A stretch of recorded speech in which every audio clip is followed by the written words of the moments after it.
രേഷ്മ ചേരുന്നു എന്നാണ് മനസ്സിലാക്കുന്നത്. രേഷ്മ, നമുക്കറിയാം, നമ്മളൊക്കെ വളർന്നു വന്ന ആ ഒരു സാഹചര്യത്തിൽ അദ്ദേഹത്തിൻ്റെ സിനിമകൾ അത്രത്തോളം നമ്മൾ കണ്ടിട്ടുള്ളതാണ്.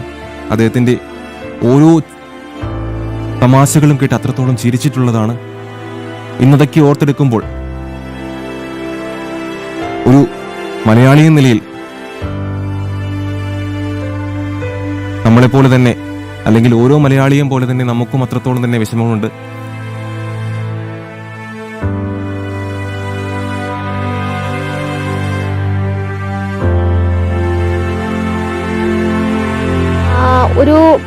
ഏതൊരു മലയാളിക്കും അഭിമാനിക്കാവുന്ന അഭിനയ മുഹൂർത്തങ്ങൾ സമ്മാനിച്ച ഒരു നടൻ തന്നെയാണ് സെലിം കുമാർ.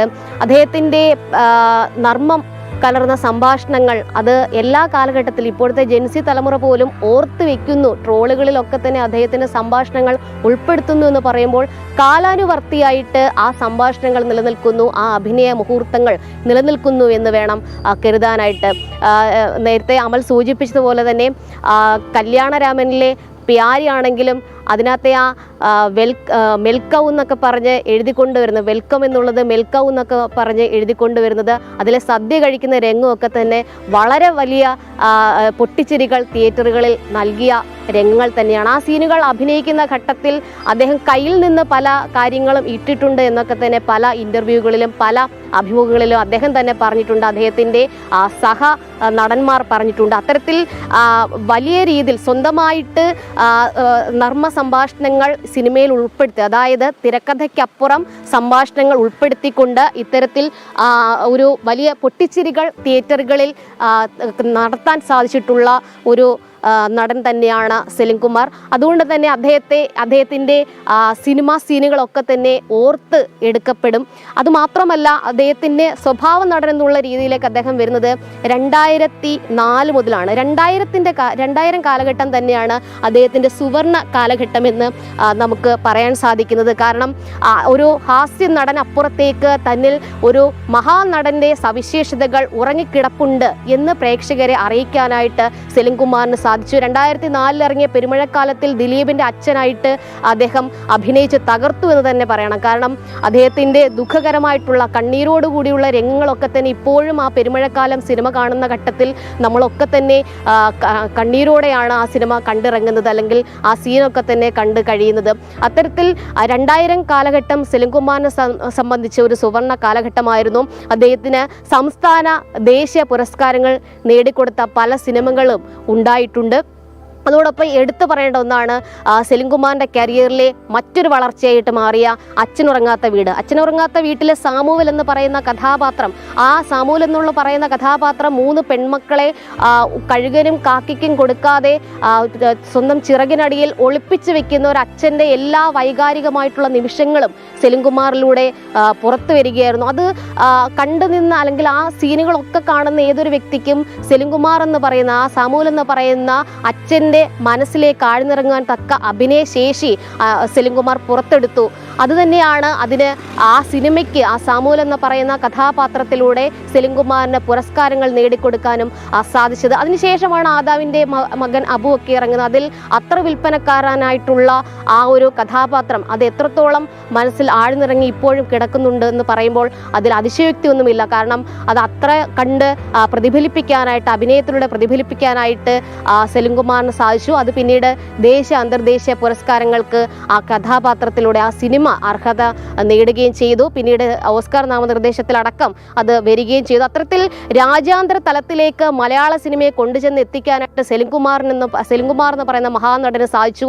ആ ഹാസ്യ നടനിലൂടെ സ്വഭാവ നടനായിട്ട് പേരെടുത്ത് മാറിയ സെലിം കുമാറിന് സാധിച്ചു എന്ന് പറയുമ്പോൾ അത്ര കണ്ട് മലയാള സിനിമ സെലിം കുമാറിനോട് കടപ്പെട്ടിരിക്കുന്നു. അതുമാത്രമല്ല, അദ്ദേഹത്തിന് നേരത്തെ അമൽ പറഞ്ഞതുപോലെ തന്നെ പലപ്പോഴും ചില സിനിമകളിൽ നിന്നൊക്കെ തന്നെ അദ്ദേഹത്തെ ഒഴിവാക്കി നിർത്തുന്ന ഒരു സമയം ഉണ്ടായിരുന്നു. അതായത് ഈ 98 കാലഘട്ടത്തിലൊക്കെ തന്നെ അദ്ദേഹം ചെയ്ത ചില സിനിമകളിൽ അദ്ദേഹത്തിൻ്റെ സീനുകൾ ഒഴിവാക്കിയിട്ടുണ്ടെന്ന് അദ്ദേഹം തന്നെ അഭിമുഖങ്ങളിൽ പറഞ്ഞിട്ടുണ്ട്. അത് തനിക്ക് കടുത്ത വേദനയാണ് ഉണ്ടാക്കിയത് എന്നും അദ്ദേഹം വ്യക്തമാക്കിയിട്ടുണ്ട്. അതിനുശേഷമാണ് 2000-ൽ അദ്ദേഹത്തിലെ ഹാസ്യ നടൻ എത്രത്തോളം ഒരു സിനിമയുടെ ഭാഗമാകുന്നു എന്ന് വിലയിരുത്തപ്പെടുന്നത്. അതായത് സെലിം കുമാർ, ഹരീഷ് ഹരിശ്രീ അശോകൻ, ദിലീപ്, ജയറാം കോമ്പിനേഷനുകൾ ഇല്ലാത്ത സിനിമകൾ ഇറങ്ങാത്തൊരു കാലഘട്ടമായിരുന്നു 2000 കാലഘട്ടം. ഈ ജയറാമും ദിലീപ്, സെലിംകുമാർ കോമ്പിനേഷൻ എന്നൊക്കെ പറയുമ്പോൾ അത്ര കണ്ട് പ്രേക്ഷകരെ പൊട്ടിച്ചിരിപ്പിക്കുന്ന കോമ്പിനേഷനുകളായിരുന്നു. അതോടൊപ്പം തന്നെ ഹരിശ്രീ അശോകൻ, സെലിംകുമാർ കോമ്പിനേഷൻ, ചതിക്കാത്ത ചന്തുവിലെ വിക്രം മാസ്റ്റർ എന്നൊക്കെ പറയുമ്പോൾ എത്രത്തോളം മനുഷ്യനെ നമ്മൾ പ്രേക്ഷകരെ ചിരിപ്പിച്ചിട്ടുണ്ടെന്ന് നമുക്കറിയാം. അതോടൊപ്പം തന്നെ ചില ഡയലോഗുകളുണ്ട്. പെങ്ങളെ കെട്ടിയതിൻ്റെ സ്ത്രീധന തുക ബാക്കി തരുവോ അളിയ എന്നൊക്കെ പറയുന്ന സംഭാഷണങ്ങൾ ഇപ്പോഴും പല ട്രോളുകളിലും നമുക്ക് കാണാൻ സാധിക്കും. അത്തരത്തിൽ കല്യാണരാമനിലെ പ്യാരി പറയുന്ന ചില ഡയലോഗുകളുണ്ട്, ചില സംഭാഷണങ്ങളുണ്ട്. ആ രീതിയിൽ സംഭാഷണങ്ങൾ എപ്പോഴും അദ്ദേഹം ആ സിനിമയിൽ ഉപയോഗപ്പെടുത്തിയ സംഭാഷണങ്ങളൊക്കെ തന്നെ എല്ലാ ഘട്ടത്തിലും എല്ലാ ജെൻസി തലമുറയ്ക്കാണെങ്കിലും പുതുതലമുറയ്ക്കാണെങ്കിലും ഏറ്റവും ഇഷ്ടപ്പെടുന്നതാണ്, അവർ ഇപ്പോഴും ഓർത്തിരിക്കുന്നതാണ്. അത്തരത്തിൽ വലിയ സിനിമാ മുഹൂർത്തങ്ങൾ അല്ലെങ്കിൽ എല്ലാ സിനിമകളുടെയും ഭാഗമായിക്കൊണ്ട് 300-ലധികം സിനിമകൾ അദ്ദേഹത്തിൻ്റെതായിട്ട് പുറത്തു വന്നിട്ടുണ്ട്. ആ സിനിമകളിൽ നടൻ്റെ ഒപ്പം തന്നെ നർമ്മം ചാലിച്ചുകൊണ്ടുള്ള അഭിനയ മുഹൂർത്തങ്ങൾ കാഴ്ചവെച്ചുകൊണ്ട് പ്രേക്ഷകരുടെ മനസ്സിൽ എപ്പോഴും ഒരു ഇരിപ്പിടം അദ്ദേഹം നേടിയെടുത്തു എന്നുള്ളതാണ്. അതോടൊപ്പം തന്നെ ഒരു കലാകാരൻ എന്ന് പറയുമ്പോൾ എല്ലാവിധ കഥാപാത്രങ്ങളും അഭിനയിക്കേണ്ടതുണ്ട്. നർമ്മത്തെക്കാൾ ഉപരി സീരിയസ് കഥാപാത്രങ്ങൾ അഭിനയിക്കേണ്ടതുണ്ട്. ആ സീരിയസ് കഥാപാത്രങ്ങളും തനിക്ക് വഴങ്ങുമെന്ന് തെളിയിച്ച ഒരു നടൻ കൂടിയാണ് സെലിംകുമാർ.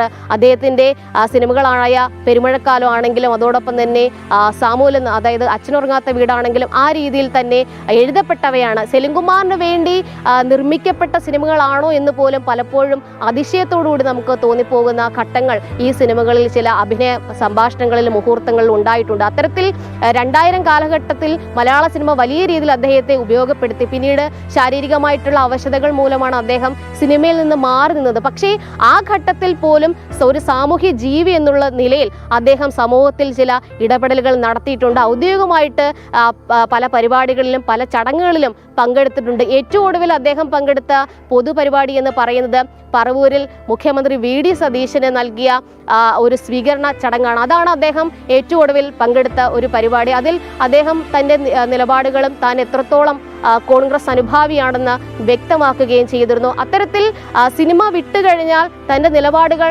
അതിശക്തമായിട്ട് തുറന്നു പറയുന്ന ഒരു കലാകാരൻ. പലപ്പോഴും നമുക്കറിയാം മലയാള സിനിമയിൽ പല നായക നടന്മാരും സ്വത്തും അല്ലെങ്കിൽ അത് വെളിപ്പെടുത്താൻ രാഷ്ട്രീയപരമായിട്ടുള്ള തൻ്റെ നിലപാടുകൾ എന്താണെന്ന് വെളിപ്പെടുത്താൻ പലർക്കും മടിയുണ്ടാകും. പക്ഷേ സെലിംകുമാറിന് അത്തരം ഒരു മടി ഉണ്ടായിരുന്നില്ല. അങ്ങനെ ഒരു വ്യക്തിയുമായിരുന്നില്ല സെലിംകുമാർ.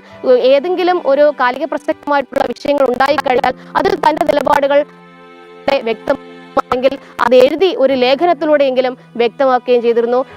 നർമ്മത്തിലൂടെ ചാലിച്ച ചില ഹാസ്യപരമായിട്ടുള്ള വിമർശനങ്ങളും അദ്ദേഹം നടത്തിയിരുന്നു. അതാണ് ഈ മിത്തുമായി ബന്ധപ്പെട്ടുള്ള ഒരു വിവാദത്തിൽ അദ്ദേഹം ചില വിമർശനങ്ങൾ നടത്തിയത് ആ കാലഘട്ടത്തിൽ വലിയ രീതിയിൽ വിവാദങ്ങൾക്ക് വഴിവെച്ചിരുന്നു. അതായത് മിത്ത്, ഗണപതി ഒരു മിത്താണെന്നുള്ള രീതിയിൽ ഇടതുപക്ഷത്തിന്റെ ചില ആളുകളൊക്കെ തന്നെ പ്രചരിപ്പിച്ച ഘട്ടത്തിൽ സെലിംകുമാർ പറഞ്ഞത് ദേവസ്വത്തിന്റെ വകുപ്പ് മാറ്റിയിട്ട് മിത്തിന്റെ ഒരു വകുപ്പ് വെക്കുന്നതായിരിക്കും. അത് ആക്ഷേപത്തിലൂടെ അദ്ദേഹം, അതായത് ഒരു ഹാസ്യത്തിലൂടെ എങ്ങനെ ആക്ഷേപം നടത്തണം, ഒരു വിമർശനം നടത്തണമെന്ന് കൃത്യമായിട്ട് കുറിക്കുള്ള വ്യക്തിക്ക് സാധിച്ചിരുന്നു. അത്തരത്തിൽ ഒരു സാമൂഹ്യ ജീവി എങ്ങനെയായിരിക്കണം, സമൂഹത്തിൽ എങ്ങനെ ഇടപെടണം എന്നറിയാവുന്ന ഒരു ആൾ കൂടിയാണ് പറവൂരുകാർക്ക് നഷ്ടപ്പെടുന്നത്, മലയാള സിനിമയ്ക്ക് നഷ്ടപ്പെടുന്നത്.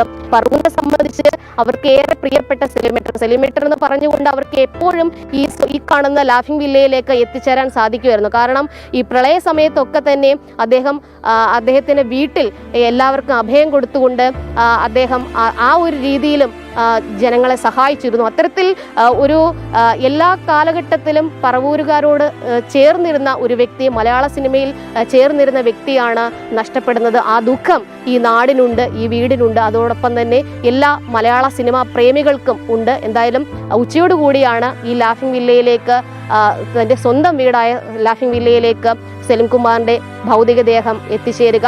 അതിന് മുൻപ് 9 മണിക്ക് തന്നെ പറവൂരിലെ ടൗൺ ഹാളിൽ പൊതുദർശനമുണ്ടാകും. പൊതുദർശനത്തിനുള്ള എല്ലാ ക്രമീകരണങ്ങളും അവിടെ ഒരുങ്ങിക്കഴിഞ്ഞു. അമൽ, യെസ്, അത് തന്നെയാണ് മലയാള സിനിമയിലെ ഒരു വലിയ അധ്യായത്തിനാണ് തിരശ്ശീല വീഴുന്നത്. ഒരു നടന്റെ വിയോഗമായി കാണാനാകത്തില്ല, മറിച്ച് പതിറ്റാണ്ടുകളായി മലയാളിയുടെ സന്തോഷങ്ങളിലും സങ്കടങ്ങളിലും ഒരുപോലെ കൂടെ ഉണ്ടായിരുന്ന നമ്മുടെ വീടുകളിലെ ഒരാളായി നാം കണ്ട ഒരു വലിയ മനുഷ്യന്റെ വിടപറച്ചിലാണ്. കൊച്ചി അമൃത ആശുപത്രിയിൽ നിന്നും ജിജീഷ് കൂടി ചേർന്നു. ജിജീഷ്, അദ്ദേഹത്തിന്റെ സിനിമ യാത്ര മിമിക്രി വേദികളിൽ നിന്ന് തുടങ്ങി സിനിമാ ലോകത്തിന്റെ നെറുകയിലെത്തിയ സലീം കുമാറിന്റെ യാത്രയുടെ കഠിനാധ്വാനത്തിന്റെ വലിയൊരു ഉദാഹരണം തന്നെയാണ്.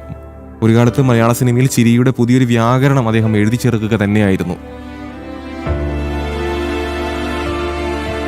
നമ്മെ ഏറ്റവും കൂടുതൽ ചിരിപ്പിച്ച ഒരാൾ തന്നെ പിന്നീട് ഏറ്റവും കൂടുതൽ കരയിപ്പിക്കുകയും ചെയ്യുന്ന ഒരു കാഴ്ച നമ്മളത് പറഞ്ഞു കഴിഞ്ഞു.